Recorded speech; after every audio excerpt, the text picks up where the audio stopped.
Ready है? शुरू करें? करो। तो नमस्कार दोस्तों। नहीं नहीं इतना देखिए तेरी यार क्या फालतू का करना। हेलो एवरीवन, कैसे हैं आप सभी? स्वागत है आपका ऑनेस्ट व्लॉग्स के अंदर।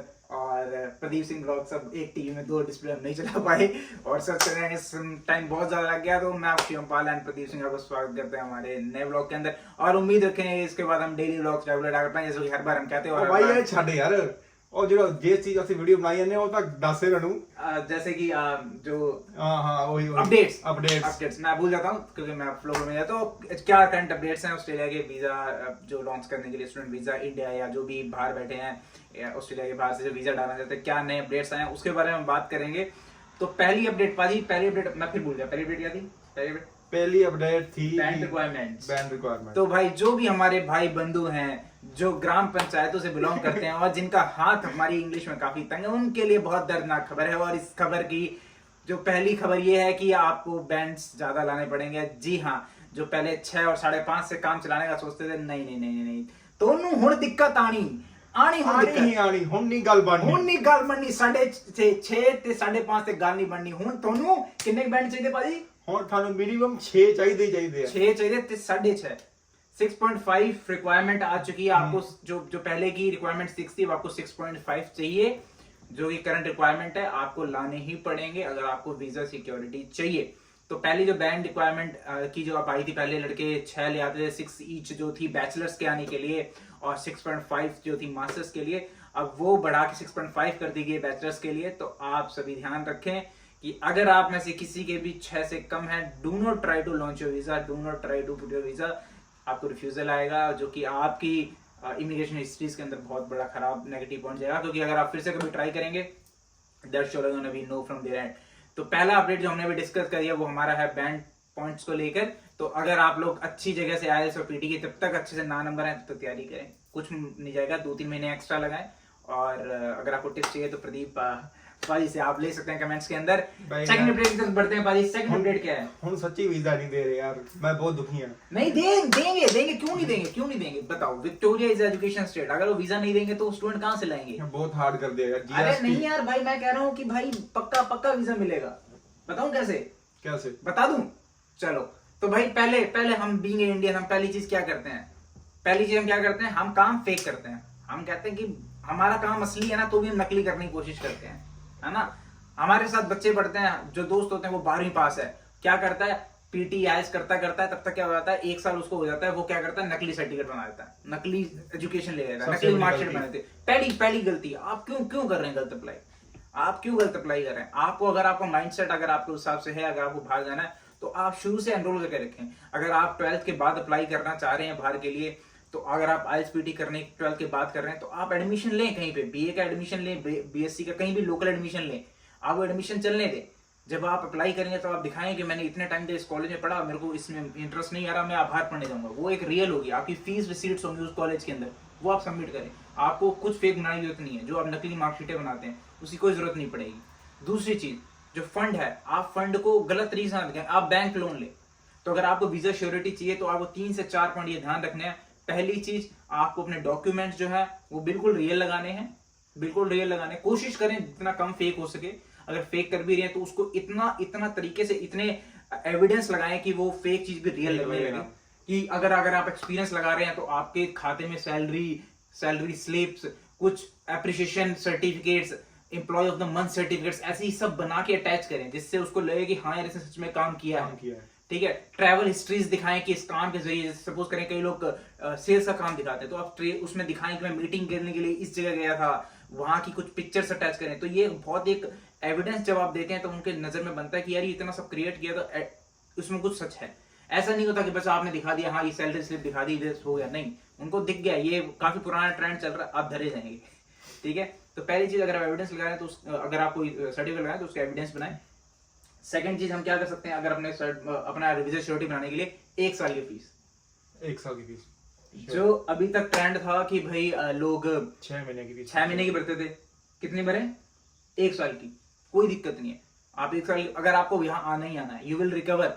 मैं आपको एक बात कहूंगा, पहली बात तो आप अगर अच्छा कोर्स में आ रहे हैं, अगर आप एजुकेशन की तरफ इंटरेस्टेड, आप पढ़ें, उसको चेंज ना करना वो आपकी मर्जी है बाद में। लेकिन 1 साल की अगर आप फीस देते हैं 100% आपका वीजा आएगा। वैसे 1 साल की फीस देनी पड़ती है, अब मुझे नहीं लगता 6 महीने वाली। नहीं, 6 महीने वाली है, अभी भी है। अब रूल ये आ गया कि आप 1 साल से पहले चेंज नहीं कर सकते, पहले 6 महीने में आप चेंज कर सकते थे, अब 1 साल से पहले से चेंज नहीं कर सकते। ये हम तीसरे पॉइंट पे जाने वाले थे जो आपने पहले जिक्र कर दिया, पर हम पहले बात करेंगे 1 साल की आप फीस दे के आए, डॉक्यूमेंट्स के साथ एविडेंस लगाएं। फंड के लिए जो मेन आफत आती है जिसमें हम बेसिक मध्य वर्गीय परिवार अटक जाते हैं, जिसमें हम गरीब लोग अटक जाते हैं, वो है फंड्स, जिसके लिए मुझे लगता है कि 25 हर फैमिली के लिए 25-30 लाख रुपए इकट्ठा करना बहुत मुश्किल काम है।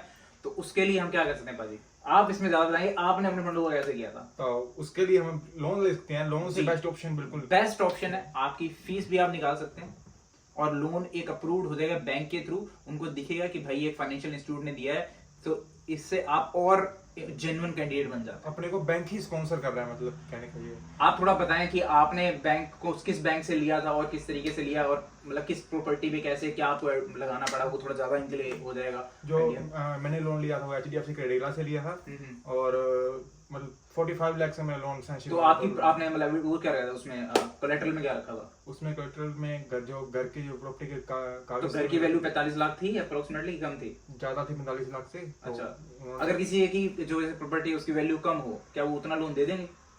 बिल्कुल दे सकते हैं, क्योंकि वो ITR पे जो आपकी। तो ये चीजें ध्यान रखिए, आजकल जो लोन है वो आपके ITRs पे ज्यादा मायने रखता है, ना कि आपकी प्रॉपर्टी पे। तो मैं आपको यही कहूंगा कि अगर आपको इस कंट्री के अंदर आना है, मैं आपको यही फिर से कहूंगा कि rather than going to Canada, मैं बिल्कुल सलाह नहीं देता किसी को कनाडा जाने के लिए, बिल्कुल भी सलाह नहीं दूंगा। आप इससे अच्छा अपने देश में उतना इन्वेस्टमेंट करके अच्छी एजुकेशन ले लें, या आप बिजनेस स्टार्ट करने का आप कनाडा जाना सोच रहे हो, मैं बिल्कुल मना करता हूँ। डोंट गो टू UK, कोई मतलब नहीं है, सेम उधर हालात है।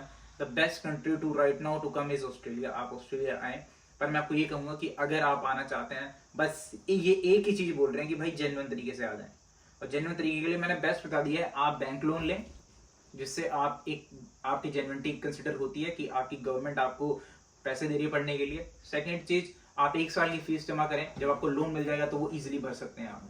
थर्ड चीज है, आपने डॉक्यूमेंट्स के साथ एविडेंस जरूर अटैच करें, कहीं पे अगर फ्लॉज है तो।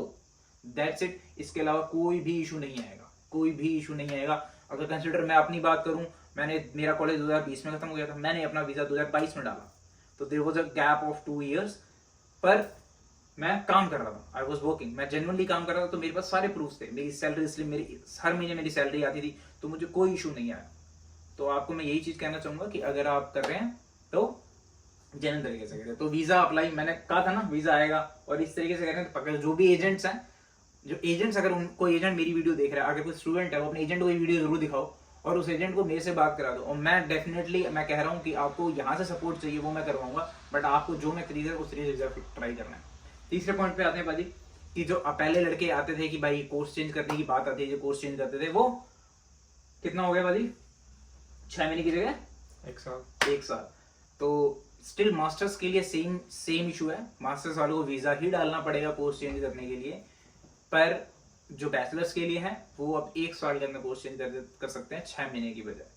तो वो उनके लिए भी थोड़ा इशू आएगा इस तरीके के अंदर कि भाई पर मैं ये कहूँगा कि if you are on this land anything is possible. आप यहाँ पे मतलब कमा के कुछ भी कर सकते हैं, तो दैट्स ऑल योर चॉइस। तो अगर आप पढ़ना चाहें तो आप पढ़ भी सकते हैं, अगर आपका कोर्स अच्छा है, ऑफकोर्स ही बात है। तो ये कुछ चेंजेस रहे हैं। बाकी आपको वर्क लिमिट्स, आर लिमिट्स की चेंजेस पता पाजी, आप कुछ एड ऑन करना चाहें यहाँ पे जो आपके कंसिडर में आए, कुछ आप बताना चाहें? TR वाला जो आप पहले इनको बताएं TR होता क्या है। तो वहाँ TR मतलब एक तरीके का वर्क वीजा होता है जो आपकी स्टडी के बाद आपको मिलता है। जो ट्रेड वाले होते हैं उनको मतलब पहले 24 महीने का TR मिलती थी, और जो अब 18 महीने कर दी है, जैसे कि हमारे लिए। और जो बैचलर्स और जो मास्टर्स वाले हैं उनके लिए, मास्टर्स वालों के लिए पहले अब 5 साल की TR है, और बैचलर्स वालों के लिए 4 साल की। तो TR पहले क्या होता था कि TR पे अपनी जॉब रेडी वगैरह वो कर लेते थे, और अगर अपनी फाइल PR से डाल देते थे अपने सारी रिक्वायरमेंट पूरी करके। अगर स्टिल अपनी PR नहीं आई तो आपने अपना वीजा एक्सटेंड करवा के, मतलब दोबारा से स्टूडेंट वीजा डाल के अपने रह सकते थे उस वीजा पे। तो कंट्री में स्टे करने के लिए दोबारा से स्टूडेंट वीजा डाल सकते थे अपने। तो अब मतलब कह रहे हैं कि ये बंद करेंगे स्टूडेंट वीजा, और मुझे नहीं लगता आगे स्टे। और अगर आपको दोबारा स्टूडेंट वीजा डालना है तो आपको ऑफशोर होना पड़ेगा। ऑनशोर रहते हुए आप थोड़ा सा देसी भाषा में मैं समझाना चाहूंगा पाजी की वोकैबुलरीज को इजी करने के लिए आपके लिए। तो पहले होता है स्टूडेंट वीजा जिसमें हम सभी आते हैं, फिर हम स्टूडेंट वीजा अपनी स्टडी कंप्लीट करते हैं, तो हर स्टडी के अकॉर्डिंग एक टेम्परेरी रेजिडेंसी वीजा मिलता है हमें, जो कि जिसको कई लोग वर्क वीजा बोलते हैं, आफ्टर स्टडी वीजा बोलते हैं, कई लोग अलग अलग भाषा होते हैं ना, स्टे ओवर वीजा बोलते हैं जिसको। तो उस वीजा में हम क्या करते हैं, बच्चे स्टडी हो जाती है तो उनके पास फुल वर्किंग राइट्स आ जाते हैं, वो फुल वर्किंग राइट्स कर सकते हैं, कहीं भी काम कर सकते हैं, पर उसके अंदर उनको साथ ही साथ अपनी पीआर के लिए जैसे पॉइंट सिस्टम होता है, तो उन्हें पॉइंट्स कलेक्ट करने होते हैं, उनके रिक्वायर्ड स्टडी के फील्ड में काम करना, और फिर उसमें स्किल असेस वगैरह का कुछ एक सिस्टम्स होता है पीआर के अप्लाई करने के लिए। तो उसको पहले लोग पीआर जैसे टीआर का जो वीजा होता है लगभग 2 साल का होता है, किसी का 3 साल का होता है। तो कुछ लोग क्या करते थे, जब वो अप्लाई करते थे उसके अंदर कोशिश करते थे उस टीआर के अंदर अपने पॉइंट्स इकट्ठे करने की, तो अगर नहीं होता था, अगर पॉइंट्स नहीं इकट्ठे हो पाते थे या पीआर नहीं आती थी उनकी उस टीआर के पीरियड के दौरान, तो वो क्या करते थे कि टीआर के वीजा के बाद स्टूडेंट वीजा दोबारा से डाल देते थे, स्टूडेंट टीआर फिर स्टूडेंट डाल देते ताकि उनको और समय मिल जाए अपने पॉइंट्स इकट्ठा करने के लिए। पर अब यहाँ पे इन्होंने नियम बना दिया कि आप टीआर के बाद स्टूडेंट वीजा अगर डालना है तो आप ऑस्ट्रेलिया में रह के नहीं डाल सकते। तो एक ये समस्या भी होगी है। तो जो भी लोग ऑस्ट्रेलिया में, अगर मेरे साथ मेरे जो भी दोस्त ऑस्ट्रेलिया के लोग मेरी वीडियो देख रहे हैं, तो मेक श्योर आप ट्रक ना चलाएं, अपने रिक्वायर्ड फील्ड में ही काम करें, क्योंकि अभी ये भी रूल बना दिया कि आप अपने सर्टिफिकेट 4 के साथ जो है अपनी स्किल असेसमेंट के लिए आवर्स काउंट करवाना शुरू कर सकते हैं। तो ये जो नॉलेज स्पेसिफिकली मुझे लगता है जो इंडिया में बैठे लोग उनको नहीं समझ में आएगी, बट मैं यहाँ बैठे जो लोग वीडियो देख रहे हैं उनके लिए है। तो अपना शुरू से उसी फील्ड में काम करें, ये उबर और ओला में ना अपना दिमाग खराब करें। तो कृपया करके यूटिलाइज योर टाइम, आप कमाएंगे बहुत after 5 years once you have your PR और समथिंग। उससे पहले आपकी जो रिक्वायरमेंट्स हैं वो पूरी करें। डोंट बी अग्रेसिव कि मैं अभी सारा धन इकट्ठा कर लूंगा। Of course we are young, we want to have money, but you have to plan yourself accordingly. तो आज मुझे लगता है ये आज के लिए वीडियो इनफ रहेगी। इसी के साथ हम लोग कोशिश करेंगे दूसरी वीडियो जल्दी से डालने की। हर बार की तरह हम इस बार भी वादा करते हैं आपसे, और होपफुली इस बार हम पूरा कर पाएँ। बहुत शर्मिंदा हूँ मैं इस बात के लिए, इसीलिए मैं नज़रें नहीं मिला पा रहा हूँ, चश्मा लगा के मुझे आपसे बात करनी पड़ रही है, ठीक है। और आंखों का ऑपरेशन भी आपको लग रहा है हमने कराया, मैंने ऐसा नहीं है। ये मैं बाई किता है, ये मैं खाशा किता है अच्छा जिਵੇਂ कि ठोनू पट रही यार, जिਵੇਂ कि ठोनू पट रही यार, मिल जूगा। तो आज के लिए इतना ही। सब्सक्राइब करें ऑनेस्ट व्लॉगर्स, और पाजी का सर्च कर देते हैं। पाजी का थोड़ा सा समय लगेगा मुझे, but if you can see. ओ आ गया पूरे पहले ही एकदम निकल बंदी। तो this is the Pradeep Australia. अगर आप ऐसे से एक लड़का गिटार पकड़ के बैठा हो, गिटार मेरी है और धार मांगी समझा करो। तो ये लड़का है, इसको आप सब्सक्राइब करें। ज्ञान की बातें यहाँ पे भी देख सकते हैं। तो कोशिश करें कि यार हम लोग को थोड़ा मोटिवेट करें, हम रेगुलर वीडियो डालें। तो हम लोग बच्चे हैं यार, देखें बिल्कुल दाढ़ी वाले बच्चे हैं हम लोग, तो हमें माफ करें हमारी गलती यार। चलिए, थैंक यू सो मच, जय हिंद।